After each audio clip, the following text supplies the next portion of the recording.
Hello everyone and welcome to Karlo Baat. As you know, Karlo Baat is our quest where we ease difficult topic for you every week. Myself, Sujay Dikshit, Team Legal, CLAT Prep. So, as far as today's topic is concerned, many of my students were asking me time and again, there is a doubt between the concept of contingent and wagering contracts, right? So, today's lecture is based on that only. So, let's begin. Okay, so first of all, I'll going to explain to you what is a wagering contract, right? See, what is a wager? Wager is betting, betting, है ना? तो when you bet, betting, B-double-T, when you bet, सट्टा, है ना? Bet लगाना, सट्टा खेलना, right? So, you know, whenever you do things like that, batting कहाँ करना, क्रिकेट पे बैट कर दिया, स्पोर्ट्स पे बैट कर दिया, है ना? हॉर्स रेसिंग पे पैसा लगा देना, हॉर्स नंबर 1 पे पैसा, हॉर्स नंबर 10 पे पैसा, है ना? ऐसे when you go and you know जाइए पोकर खेलिए, whenever you go to you know all these casinos and all, so what people do there, people bet. So according to Indian Contract Act, contingent contracts are valid contracts, while the wagering contracts, what they are actually void, है ना? So now let's see कि भैया ये void क्यों है. अच्छा, let's say from the student's perspective, how we find out in the exam whether it is a wagering contract or it is a contingent contract, right? So one thing that is quite certain, that when it comes to contingent contract, this thing will always persist in the question. मतलब the parties have no interest other than the money.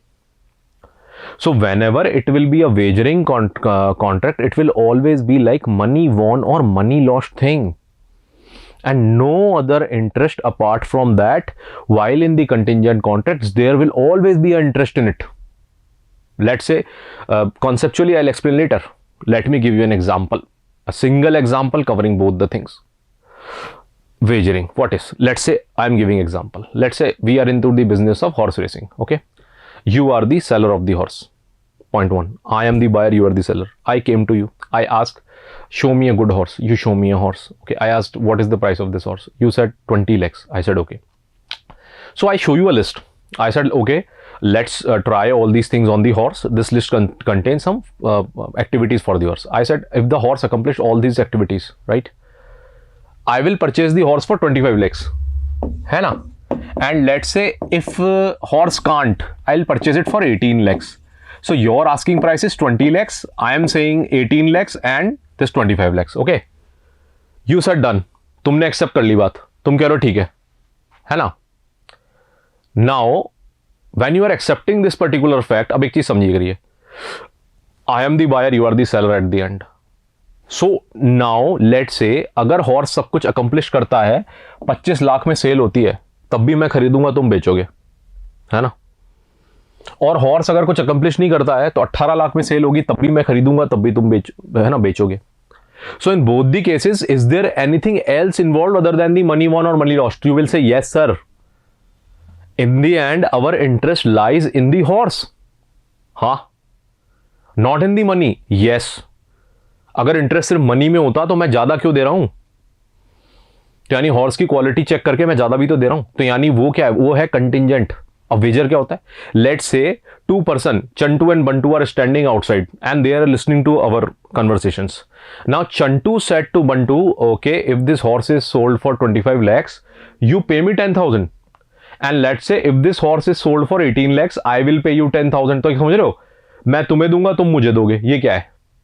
It is a proper example of contingent contract where Chantu and Bantu have only a interest in the money won and money lost and nothing else, है ना? तो बेटा यही होता है wagering, और वो जो बताया वो होता है contingent. Now let's see their types and definitions. As easy as that. तो देखिए, an agreement between two persons, I and you, है ना, in which money or money's worth is payable by one person to another, है ना, on the happening or non happening of an future uncertain event. मैंने कहा आज के match में India जीतेगी, मैं पैसा लगा रहा हूं. तुमने बोला आज के मैच में इंडिया हारेगी, तुम पैसा लगा रहे हो. तो यहां पर क्या है? अनसर्टेन है ना, पता नहीं इंडिया जीतेगी या हारेगी. सही है, अनसर्टेन है. लेकिन हम क्या कर रहे हैं? हम मनी या मनी इज वर्थ उस पर लगा रहे हैं। और payable by 1% to the another कौन होता है? एक बुक ही होगा ना, जिसके पास हम ये सब कर रहे हैं। जो बंदा ये सब चीज़ें लिख करके बैठा हुआ है, जो इन सब की केयर करेगा, इन सबको देखेगा, हम उसको पे करेंगे ना। अगर मैं हार गया तो मैं उसको पे करूंगा, जीत गया तो मैं उससे लूंगा ना। लेकिन मैं क्या बोल रहा हूँ, ये तो कॉन्ट्रैक्ट तो वॉइड होते हैं ना। इसका मतलब क्या है? Let's say I win big in the batting, बड़ा पैसा जीता, आई कांट रिकवर इट, मैं उसको रिकवर नहीं कर पाऊंगा, ये रियलिटी है।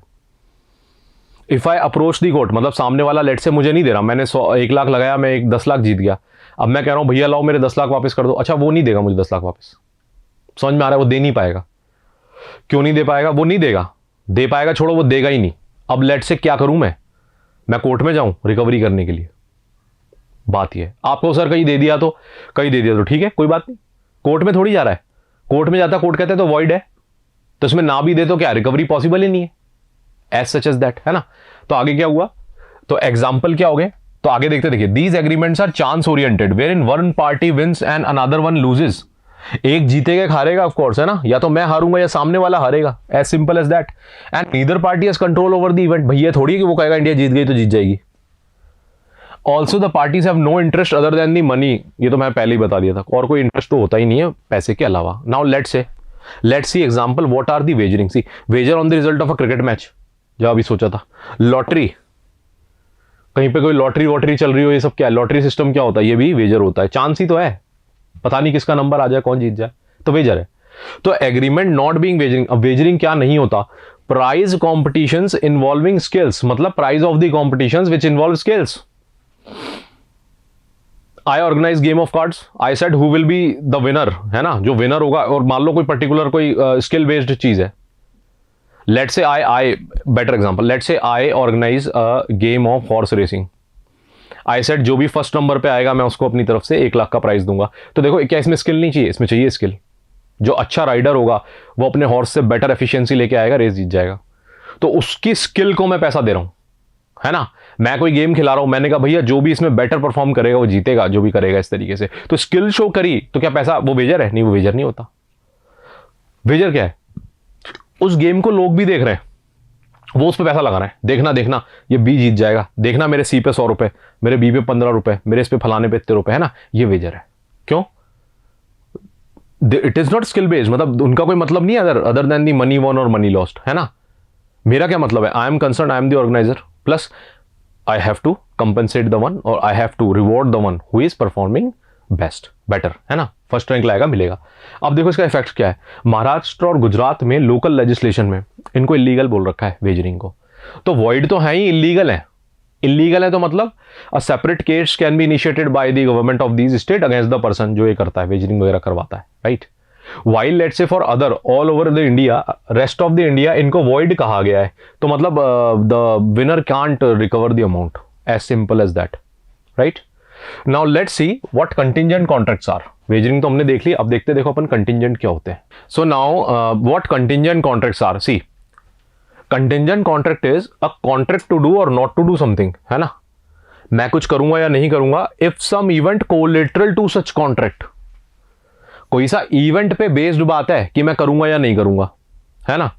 डज और डज नॉट हैपन, वो इवेंट होगा या वो नहीं होगा। मैं एग्जांपल देता हूं, this thing will be clarified to you.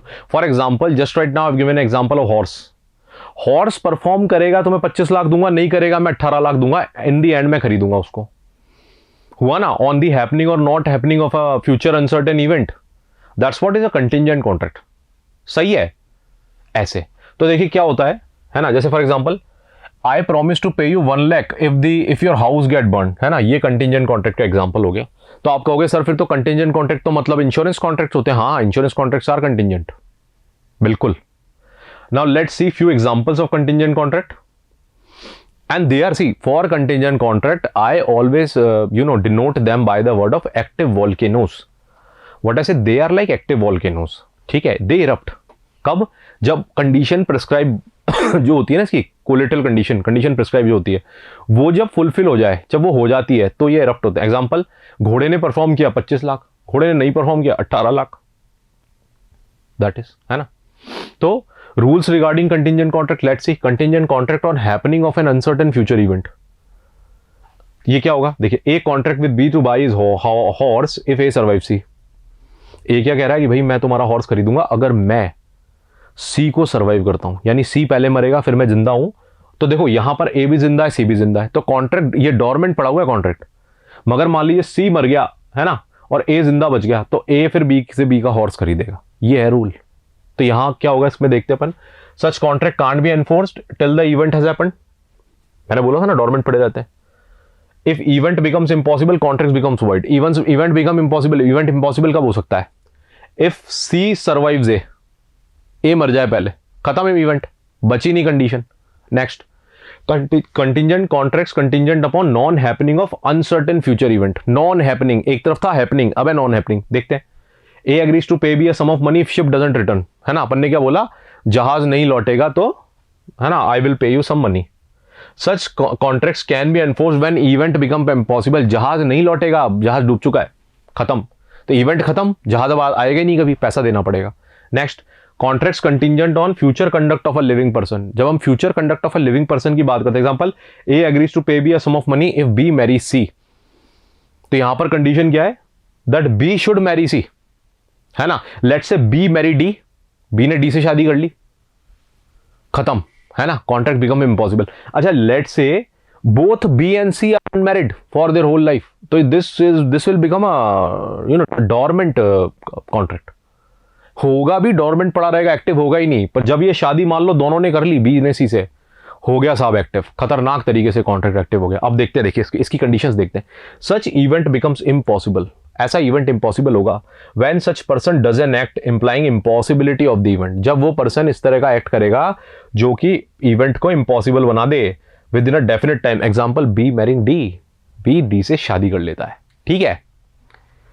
So that's all for today, है ना, and with this I think now the doubt regarding contingent and the wagering is resolved. Okay, so see you again next week in another session of Kar Lo Baat. Till then, take care and goodbye. Thank you.